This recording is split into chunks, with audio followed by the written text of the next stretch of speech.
자, 이쪽은 지도를 보고 설명을 할게요. 이렇게 고려가 있었을 시기에는 중국은 송나라가 있었습니다. 북쪽에는 북방민족이라고 불리는 애들이 번갈아 가면서 등장을 합니다.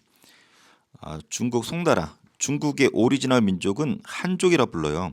그래서 중국 오리지널인 한족이 세운 송나라. 항상 고려는 송나라하고 사이가 좋았습니다. 반면에 이 위쪽에 있는 북방민족하고는 항상 싸웠습니다. 북방민족은 이제 양이나 말 같은 거 키우면서 돌아다니는 유목민족인데 중국이나 우리나라는 항상 오랑캐라고 부르면서 약간 멸시하고 우습게 여기던 그런 민족이었었죠. 대표적인 나라들이 세 개가 있습니다. 그래서 거란족, 여진족, 몽골족 이런 나라들이 결론적으로 고려랑 갈등을 빚게 되는데 요 아래쪽에서는 요 갈등 부분을 주안점으로 보면 될 것 같아요. 여진족이 통합이 돼서 나중에 요 나라를 만들고 여진족이 금나라, 몽골족이 원나라. 그래서 요, 금, 원. 우리 에버랜드 이런 데 가면 입구에 요금원이 있죠? 요금을 받는. 그래서 그렇게 외우면 될 것 같아요. 이 요금원과 고려가 순차적으로 전쟁을 하게 되는데 그 부분을 볼 겁니다. 이 송나라하고 관계가 좋고 이 북방민족하고는 항상 갈등이었던 부분, 큰 흐름은 이렇게 되니까 여기서 시작을 하면 됩니다. 먼저 고려가 탄생하는 것은 중국이 5대 10국으로 분열되어 있을 때예요. 이 틈을 타서 고려가 건국이 되었고 고려는 건국 초부터 북진 정책을 추진했습니다. 말 그대로 북쪽으로 진격하는. 그래서 누구를 계승하려고 했냐?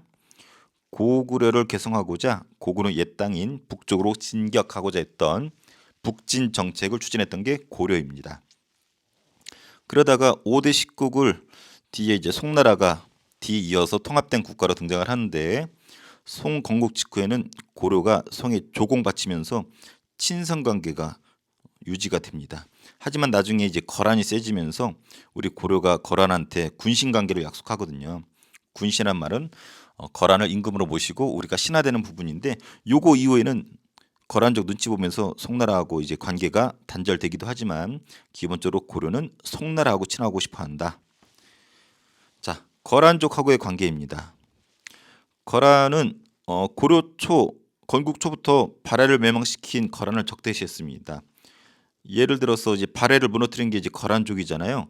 거란이 태조 왕건한테 선물을 보냈습니다. 친하게 지내자라고. 그래서 낙타를 보냅니다. 근데 우리 왕건이 어떻게 했냐면 거란이 친하게 지내고자 보냈던 선물이었던 낙타를 만부교란 다리예요. 다리 이름이에요. 만부교 다리에다가 선물로 보낸 낙타를 묶어서 굶어 죽여버립니다. 왜냐면 우리 민족이었던 발해를 무너뜨린 거란과는 친할 수 없다 해가지고 만부교에다 낙타를 굶겨서 죽여버립니다. 이 사건을 만부교 사건이라고 불러요. 그래서 거란과의 관계는 만부교 사건으로 상징적으로 대변이 됩니다. 내가 봤을 때 이때 최대 피해자는 낙타인 것 같아. 뭔데요? 선물로 갔을 뿐인데 굶겨 죽여버립니다. 그래서 고려는 건국 초부터는 거란하고 사이가 좋지 않았다. 그래서 거란이 여러 차례 고려를 쳐들어옵니다. 거란의 목적은 송나라였어요 원래. 그래서 원래는 이렇게 있고 여기 송이 있고 거란이 위에 있는데 원래는 송나라를 치고 싶은데 송나라하고 친한 여기 고려가 있거든. 그래서 만약에 거란이 송을 공격하면 고려가 거란 쪽에 똥구멍을 찌를 수가 있거든요. 그래서 거란의 입장에서는 송을 치기 전에 똥구멍을 찌를 수 있는 고려를 먼저 치는 거죠. 그래서 여러 차례 쳐들어오는데 구체적으로 3번 쳐들어옵니다. 1차, 2차, 3차. 여기서 우리는 1차랑 3차를 기억할 필요가 있어요. 1차는 서희라는 우리 외교관이죠. 서희라는 외교관이 대박을 칩니다. 외교 단판이라 그러죠. 그래서 피 한 방울 흘리지 않고 엄청난 성과를 얻게 되는데요. 요때 서희랑 맞서 싸웠던 거란족의 장수가 소손영인데 요것이 워낙 시험에 잘 나오기 때문에 이렇게 사파로드가 만든 게 있습니다. 그래서 소손영이 이렇게 외치죠. 너희 나라는 신라 땅에서 일어났다. 그래서 옛날 고구려 땅은 다 거란의 것인데 왜 고려가 차지하고 있느냐? 그랬더니 서희가 하는 말에 무슨 개소리냐? 우리는 신라를 계승하지 않았다. 우리는 고구려를 계승했다. 그래서 나라 이름도 고르라고 했고 그래서 옛날 고구려의 수도인 평양을 수도로 하고 있다. 우리 앞서 배웠죠. 서경이라고 해서 평양을 되게 중시했던 부분. 그래서 소손영이 야 니네 고구려 계승했잖아 그랬더니 아니죠. 소손영이 너네 신라 계승했잖아 그랬더니 서해가 개소리 말라. 우린 고구려 계승했다. 이 이야기입니다. 그래? 그건 그렇고 고려는 우리 거란과 국경을 마주하고 있으면서 왜 거란은 쌩까는가? 라고 했더니 서해가 이런 말을 하죠. 고려와 거란의 국교를 하지 못하는 것은 여진족이 막고 있기 때문이다. 여진이 가로막고 있어서 거란으로 가고 싶어도 못 가는 것뿐이다. 라고 얘기를 합니다. 그래서 서희가 오히려 이런 얘기를 하니까 소선영이 그래? 그러면 여진족 때문에 못 온다 이거지. 라고 하면서 여진족이 차지하고 있던 땅을 서희한테 주게 됩니다. 거기가 어디냐면 여기입니다. 강동 6주. 그래서 지도에서 보면 요 부근입니다. 요 빨간색 점 6개 있죠. 요 부분이 강동 6주인데 왜 강동 6주라고 부르냐면 여기 이렇게 강이 흘러요. 요 강이 압록강이거든요. 압록강의 동쪽이란 뜻이에요. 동쪽에 6개의 성을 말하는 건데 요 부분이 서희의 요 외교 담판에 의해서 우리가 피 한 방울 흘리지 않고 얻게 됩니다. 그래서 요 부분이 1차 외교 담판이라는 거. 그래서 우리가 기억해야 될 단어 서희 외교 담판으로 뭘 얻었다? 강동 6주를 얻었다. 2차는 교과서 한번 살펴보시고 3차는 기억해야 됩니다. 3차 때는 강감찬 장군 들어봤죠? 우리 강감찬 장군이 귀주 대첩이라 해가지고 귀주 지명이에요. 귀주에서 큰 승리를 거두게 됩니다. 그래서 우리는 요 1차는 꼭 기억해야 되고 여분이 되면 3차까지 서희의 외교담판으로 강동 6주를 얻었고 강감찬 귀주 대첩 꼭 기억해줘야 됩니다. 하지만 결과론적으로는 우리가 거란에 굴복을 합니다. 그래서 군신관계 저들을 임금으로 모시고 우리는 신하가 되는 관계가 되죠. 아까 위에서 본 것처럼 이 군신관계를 맺고 송나라하고 관계가 단절됩니다. 거란족의 눈치를 봐야 되기 때문에. 자, 그다음 여진족입니다. 여진과의 관계 지금 이 부분 하는 거예요. 거란과의 관계는 이미 봤고 두 번째 여진족과의 관계입니다. 여진족이 부족을 통합하면서 세력을 확장시킵니다. 그리고 고려를 여러 번 쳐들어와요. 이때 우리가 기억할 단어 고려가 별무반이라고 하는 특수부대를 만들어서 여진족을 토벌합니다. 별무반은 여진족만을 대응하기 위해 만든 특수부대예요. 그래서 여기서 우리가 기억할 단어는 아까 외교담판은 거란족 때 서희 장군이었는데 여기는 윤관입니다. 윤관이라는 사람이 별무반을 편성을 해서 여진족을 토벌을 합니다. 그리고 땅을 얻습니다. 이 땅의 이름이 동북구성이에요. 이름이 말해주지만 동북 쪽에 있는 9개 성을 쌓습니다. 그래서 이게 그 당시 때를 묘사한 그림인데 이 비석 있죠. 여기 고려 국경이라는 글자가 쓰여져 있고 지금 여기를 비석을 세움으로써 국경을 명확히 하는 부분인데 이것이 동북구성과 관련돼 있다고 해요.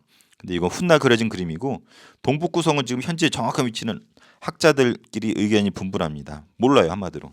하지만 우리가 여진족하고 기억할 거 별무반으로 토벌을 했었고 동북구성을 쌓았다. 하지만 관리도 귀찮고 이 여진족이 돌려달라고 해가지고 돌려줍니다. 근데 여진이 힘을 더 키우고 금나라를 건국을 합니다. 아까 거란은 요 나라였었죠. 여진은 이 금나라를 세우고 힘이 더 세진 거죠. 그리고 거란이 세운 요를 멸망시키고 고려한테 군신관계를 요구합니다. 그래서 이때 우리나라의 실력자가 이자겸 기억납니까? 왕의 장인어른이었던 이자겸이 이 군신관계를 처음부터 받아들이려고 했었어요. 하지만 반란을 일으키다가 본인은 쫓겨났고 뒤를 이어서 묘청의 서경천도 운동 기억납니까? 이 서경천도 운동할 때 이 묘청을 비롯한 서경파들은 이 군신관계 금나라의 군신관계를 거절하자고 했었어요. 하지만 묘청의 서경천도 운동이 실패로 끝나죠. 그러면서 끝내 군신관계가 체결이 되죠. 그래서 마찬가지로 거란과 마찬가지로 금나라한테도 왕과 신하의 관계로 유지가 됩니다. 이 금나라가 셌어요. 그래서 금나라가 송을 공격합니다. 그러면서 남쪽으로 쫓겨나서 송나라가 남쪽에 있는 송은 남송이라고 하는데 남송이라고 이렇게 하게 되죠. 그래서 고려는 금나라 눈치를 보면서 공식적인 외교관계 맺지 못하고 민간 교류만 이어갔다고 하죠. 이 부분은 몰라도 되지만 우리 여진족하고는 별무반 그리고 금이 군신관계 요구했었을 때 이자겸은 받아들이려고 했다가 반란으로 실패했고 묘청 등 서경파는 반대했지만 이 반란이 지났다면서 군신 관계를 맺었다라는 거 정도 알아두면 될 것 같아요. 자, 이번엔 세 번째 몽골족입니다. 전 세계 최강이죠. 훗날 원나라를 세우게 되는데 역시 고려를 가만히 놔두지 않죠. 그래서 징기스칸 너무나 유명하죠. 몽골 부족을 통합하고 세력을 확장합니다. 그래서 거란족을 쫓아서 우리 국경에 왔었을 때 그때 처음 만나게 돼요. 그러다가 왕래를 하다가 몽골 사신이 우리 고려에 왔다가 돌아가는 길에 죽임을 당합니다. 이 사신의 이름이 저고요란 놈인데 얘가 죽임을 당해요. 그래서 이걸 계기로 몽고가 쳐들어옵니다. 그래서 고려가 강화도로 도망갑니다. 천도란 말은 수도를 바꾼 거였죠. 원래 수도는 육지의 개경이었는데 개경을 버리고 강화도로 도망갑니다. 왜? 몽골이 수군이 없거든. 그래서 강화도 섬으로 이동을 해서 싸우려고 했었죠. 근데 육지에는 백성들을 그냥 버리고 갑니다. 그럼에도 불구하고 수십 년간 강화도를 근거지로 왕실과 귀족들은 강화도에서 버티고 육지에서는 버림받은 백성들이 싸웁니다. 그래서 대표적인 전투가 두 가지가 있는데 이 두 가지는 기억해야 됩니다. 앞서도 소개해줬습니다. 처인성 전투 그리고 충주성 전투. 처인성, 충주성. 그래서 이 전투에서 우리가 승리를 거두죠. 처인성 전투 때는 뭘로 얘기한 걸로 기억나나요? 여기에서 김, 윤, 후 장군이 적장 살리타를 죽이죠. 몽골의 장수였던 살리타를 화살로 쏴서 김윤후랑 이 처인성의 주민들이 맞서 싸웁니다. 승리를 거둡니다. 그리고 처인성은 처인 부곡이라고도 부른다고 그랬었죠. 부곡. 우리 부곡은 특수행정구역으로 좀 왕따당하는 좀 불쌍한 애들이었었잖아. 그런데 걔네들이 버림받았음에도 불구하고 이 김윤후 스님이었는데 스님 김윤후랑 처인성의 처인 부곡민들 이 왕따당한 이 사람들이 몽골에 맞서 싸우고 적장 살리타까지 사살하는 아주 유명한 전투가 처인성 전투고 이 처인성 전투가 벌어진 곳이 지금의 처인구에 해당되는 에버랜드 지역이라고 그랬었죠. 그리고 충주성 전투도 천민들이 중심이 돼서 몽골과 싸웠던 유명한 전투입니다. 그래서 이 두 전투 꼭 알아두고 하지만 끝내 몽골과 강화 항복했다는 뜻이에요. 그리고 개경으로 환도했다. 다시 수도를 개경으로 옮겼다. 그래서 강화도로 갔다가 다시 개경으로 돌아오게 됩니다. 그래서 왕은 개경으로 들어왔어요. 항복을 하고. 근데 이때 고려가 강화도로 도망갔었을 때가 최후 기억납니까? 최씨 무신정권. 최씨 무신정권이 최후 때였거든. 그래서 강화도로 돌아가서 막 싸우다가 끝내 왕이 항복해 버렸잖아. 그래서 최후는 끝까지 저항했기 때문에 왕 따라서 개경 가면 죽임을 당합니다. 그래서 최후는 개경으로 돌아가지 않고 자기의 사병 집단이었던 삼별초랑 함께 끝까지 싸우게 되죠. 그래서 삼별초가 몽골에 끝까지 저항을 합니다. 그래서 삼별초 하면 몽골에 저항했던 우리 민족의 불굴의 의지 이렇게 포장을 하지만 엄밀히 말하면 최씨 무신 정권이 돌아가면 죽으니까 살기 위해서 몽골에 저항했었던 부대라는 거. 삼별초는 그런 의미에서 끝까지 맞서 싸웠다라는 부분. 그래서 이게 지도로 나와 있어요. 그래서 여기 보면은 우리가 몽골이 쳐들어오자 강화도로 천도 도망갔죠. 하지만 육지에서는 백성들이 싸웁니다.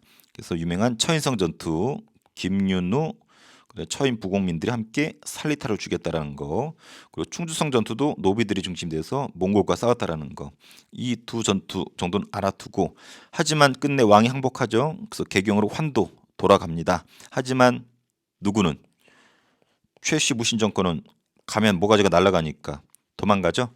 뭐랑 함께 삼별초랑 함께. 그래서 강화되었던 삼별초가 진도로 제주도로 이 경로로 도망가고 끝내 한라산까지 쫓아온 고려랑 몽골 연합군에 의해서 쫓기다가 한라산 위에서 집단 자살을 하게 되죠. 이것이 삼별초의 항쟁 부분이었습니다. 그래서 이 순서 또 가끔 나오니까 알아두기 바랍니다. 그래서 끝내 몽골한테 우리가 항복을 했어요. 근데 대단한 건 뭐냐면 일단 우리가 몽골의 부마국이 됩니다. 부마국이 뭐냐면 황제의 사위를 부마라고 불러요. 그래서 우리 고려는 끝까지 저항하면서 끈질길 모습을 보여주니까 그 당시 때 쿠빌라이 칸이라는 몽골의 지도자가 약속을 해줍니다.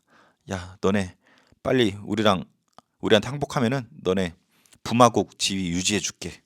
한마디로 몽골 황제의 사위 되게 해줄게.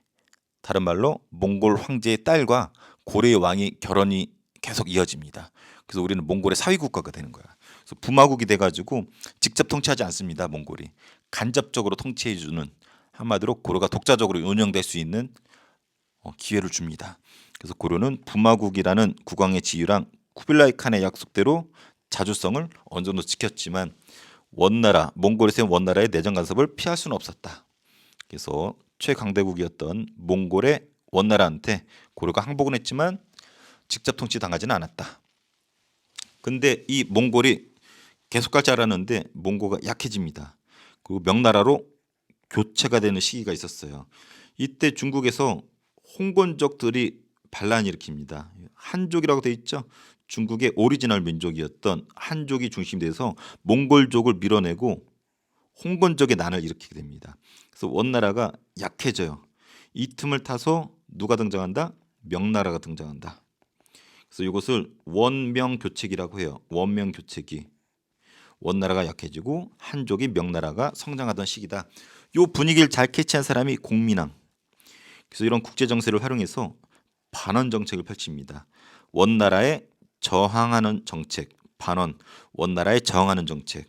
그래서 우리 앞서 정치사 할 때 배웠습니다. 그리고 홍건적의 침입도 받게 되고, 그리고 명나라가 지금 대세잖아.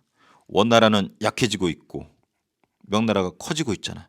그래서 명나라의 건국이 위해 조봉 책봉 관계, 한마디로 선물 갖다 바치고 우리를 왕으로 인정받는 조봉 책봉 관계를 체결해서 명나라에 굽실대기 시작합니다. 근데 명나라와 관계가 처음부터 좋았던 건 아니야. 명나라가 고려에 천령위를 설치하겠다고 합니다. 우리 앞서 공민왕 때 쌍성총관부 되찾은 거 기억납니까?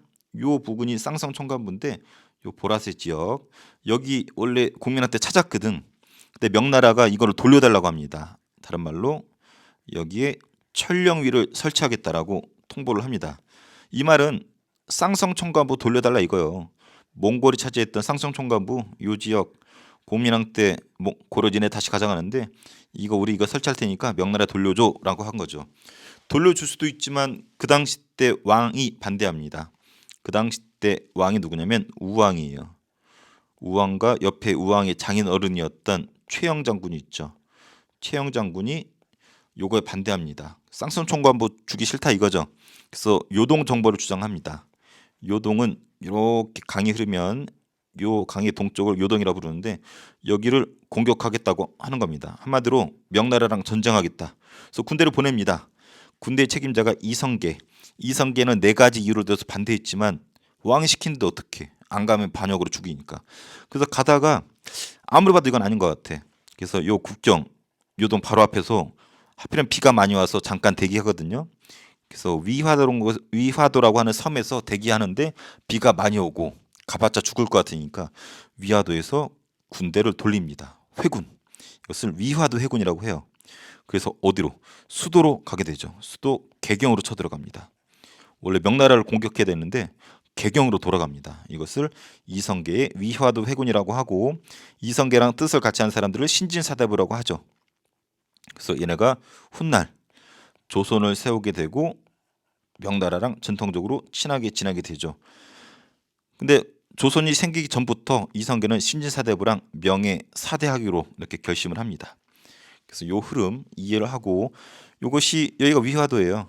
여기 압록강이 흐르는데 압록강 끝에 있고 이제 건너면 명나라하고 전쟁이거든. 여기가 요동이기 때문에 가면 죽어.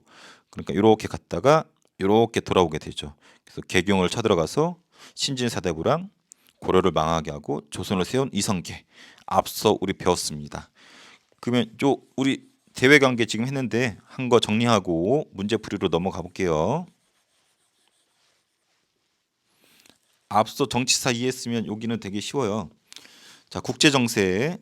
고려가 건국되었고 고려는 북진정책, 옛날 고구려 땅을 찾으려고 했었다라는 부분 알면 되고, 고려랑 성의 관계입니다. 고려는 전통적으로 성에 조공하면서 친선 관계를 유지했다. 하지만 거란한테 군신 관계로 굴복한 다음에는 단절됐다 정도만 알아두면 되고, 거란하고 관계입니다. 고려는 건국 초부터 거란을 적대시했습니다. 왜? 우리의 민족인 발해를 멸망시켰다고 해서 낙타 선물로 보내도 왕건이 굶겨 죽을 정도로 만부교 사건, 사이가 좋지 않았습니다. 그래서 거란이 삐져서 고려를 몇 차례 쳐들어오죠. 1차 때 쳐들어왔는데 소선영과 서희가 단판을 짓죠. 소선영이 얘기하죠. 야 고려, 니들 신라 계승했잖아. 고구려 땅 내놔. 그랬더니 우리 서희가 꺼지세요. 우리는 고구려를 계승했습니다. 그래서 나라 이름도 고려라고 하고 고구려 수도인 평양을 서경이라고 해서 강조하고 있습니다. 그래? 소선영이 이렇게 얘기하죠. 그래? 야 그럼 니네 왜 송나라하고 친한데 우리 거란은 멀리하는 거야 새끼들아? 했더니 서희가 또 이렇게 얘기하죠. 우리도 거란하고 친하고 싶어요. 근데 거기에 여진족 애들이 갈아막고 있어서 거란으로 갈 수가 없습니다. 했더니 소선영이 그래? 그러면 우리가 해결해 줄게 해가지고 땅을 떨궈주죠. 그것이 요거 강의 동쪽. 여기 뭐라 그랬어요 아까? 강의 동쪽. 강동 육주라 그랬죠? 그래서 강동 육주를 서희의 외교단판으로 강동 육주를 획득하게 되죠. 그래서 이 부분은 시험에 무조건 나옵니다. 2차는 우리 강조의 정변이라고 해서 일어났지만 크게 우리가 당하긴 했어요. 왕이 개경을 버리고 나주까지 도망갔으니까. 하지만 중요하진 않고 3차가 시험에 또 나오긴 하죠. 우리 강감찬 장군이 무슨 대첩? 귀주 대첩이라 해서 또 승리를 크게 거둡니다. 그래서 우리는 1차랑 3차를 기억해야 된다. 하지만 끝내 군신관계 저 새끼들을 임금으로 모시기로 약속을 하죠. 그리고 송과 단절이 됩니다. 그 다음에 여진족은 훗날 금나라를 건국하게 되죠. 하지만 그 전에 고려를 여러 차례 쳐들어왔죠. 그러자 우리가 별무반을 편성해서 토벌을 했었죠. 그리고 동북 구성을 쌓았지만 어딘지 모른다. 이걸 주도했던 사람이 윤관 장군이었습니다. 그래서 서희는 거란과 윤관은 여진과 별무반 요 정도 기억하면 돼요. 하지만 금이 건국이 되고 금이 세니까 우리한테 군신 관계를 요구했죠. 지들 인근으로 모시래. 여기에 뭐 찬반 논쟁이 있었지만 끝내 굴복을 하죠. 금은 너무 세서 송나라까지도 굴복시켰습니다. 그래서 송나라가 남쪽으로 쫓겨나고 남송으로 세워지게 됩니다. 자, 몽골 세 번째. 몽골족이 훗날 원나라를 세우지만 원나라 전에 징기스칸이 몽골을 통합하죠. 그 전 세계를 먹어가면서 세력을 키웠고 몽골 사신이 우리나라 왔다가 죽임을 당하면서 몽골의 침략이 본격화됩니다. 이때 최고 권력자는 우리 최씨 무신 정권이었죠. 그중에서 최후였는데 개경을 벌이고 강화도로 도망갔죠. 하지만 백성들이 끝까지 싸웠죠. 그래서 우리 봤었던 처인성 전투, 충주성 전투. 그래서 하지만 끝내 몽골과 항복을 하고 왕이 개경으로 환도 돌아가게 되죠. 하지만 최씨 무신 정권은 가면 죽으니까 도망갔죠. 누구랑 함께? 삼별주랑 함께. 그래서 강화도에서 진도, 제주도로 도망간다고 했었습니다. 그리고 원나라의 간섭을 받게 되죠. 원이 내정 간섭을 하고 하지만 쿠빌라이 칸이 약속했었던 우리를 부마국으로 인정해 준다는 이런 부분 때문에 자주성은 지킬 수 있었다. 하지만 이랬던 원나라도 끝까지 가지 못한다. 명나라로 교체되는 과도기가 있었다. 그래서 홍건적이 깝치면서 원나라가 약해진다. 이 분위기 속에서 공민왕이 등장을 했고 반환 정책 펼쳤고 그리고 명나라가 대세이니까 명나라에 붙었다라는 거. 그 명나라하고 관계가 처음부터 좋은 건 아니라고 했었습니다. 명나라가 옛 쌍성총관부 지역에 천령위를 설치 통보를 하니까 고려가 요동정벌을 주장하죠. 책임자였던 이성계가 공격을 하려다가 위화도에서 말머리를 돌렸던 위화도 회군이 단행이 되면서 이성계랑 신진사대부가 손을 잡고 조선을 세우고 명나라의 사대관계, 조공책봉관계를 계속 유지한다라는 부분 정치사에도 얘기했고 지금도 얘기합니다. 문제 풀어볼게요. OX 고려는 발해를 멸망시킨 거를 적대시했다. 맞죠? 특히 만부교 사건. 2번 고려는 국경을 침입한 거란족을 함께 토벌한 것은 거란족 토벌 때문에 마주친 것은 여진이 아니었어요. 몽골이었죠.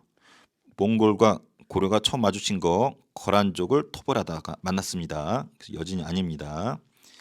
명이 천령위 설치를 통보했죠. 그래서 옛날 쌍성총가부 가져가겠다고 했죠. 그래서 고려가 요동정보를 추진했었죠.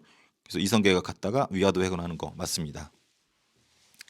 자, 고려는 거란의 침략을 3번 막아냈죠. 서희 외교단판, 두 번째 강감찬의 귀주 대첩. 하지만 군신관계로 굴복을 했죠. 그리고 여진이 여러 차례 침범하자 우리가 특수부대 별무반을 만들었죠. 그래서 누구? 윤관. 뭘 축성했다? 동북구성. 어딘지 모른다. 부마 황제 사위라는 국왕의 지위랑 쿠빌라이 칸의 약속으로 자주성은 지킬 수 있었죠. 언제? 원나라 간섭기 때. 자, 고려는 남송이죠. 공식적인 외교관계 맺지 않고 경제적인 교류만 했었죠. 남송, 송나라가 쫓겨서 남쪽으로 내려간 남송 찌그러졌죠. 홍건적 등 한족이라고 그랬었죠. 홍건적은. 그래서 번개가 일어나면서 원이 점차 쇠퇴했다. 그래서 원이 약해지고 명나라가 세지는 요 과도기 원명 교책이라고 얘기했습니다. 이때 공민왕이 여러 개혁을 했었고, 자, 고려는 명과 조공 채폰 관계를 맺었었죠. 자, 순서 여기 순서도 잘 나오죠. 자, 고려와 성의 공식적인 외교관계 단절되었죠. 왜? 거란한테 우리가 뭐 하기로 했어요? 군신관계로 임금으로 모시기로 했죠. 그러면서 송나라군 단절됐고, 그리고 거란 이어서 여진족이 금을 건국했고, 그래서 몽골을 침입을 했죠. 그래서 거란, 여진, 몽골 나라 이름으로는 요금 원이라고 그랬었죠. 그래서 요 거란과 관련된 거, 금나라랑 관련된 거, 몽골과 관련된 거. 그런데 그 다음에 이제 누구예요? 이제 명나라하고 관련돼 있죠. 명나라는 북방민족은 아니지만 명나라가 이제 원나라가 쇠퇴하고 명이 등장하니까 명나라가 천령이 달라고 그랬었죠. 천령이 전에 원명 교체가 되는 홍건적이 침략이 있었고, 그다음에 명나라가 대세가 되고 천령이 달라고 그러니까 유동 정보를 단행했었죠.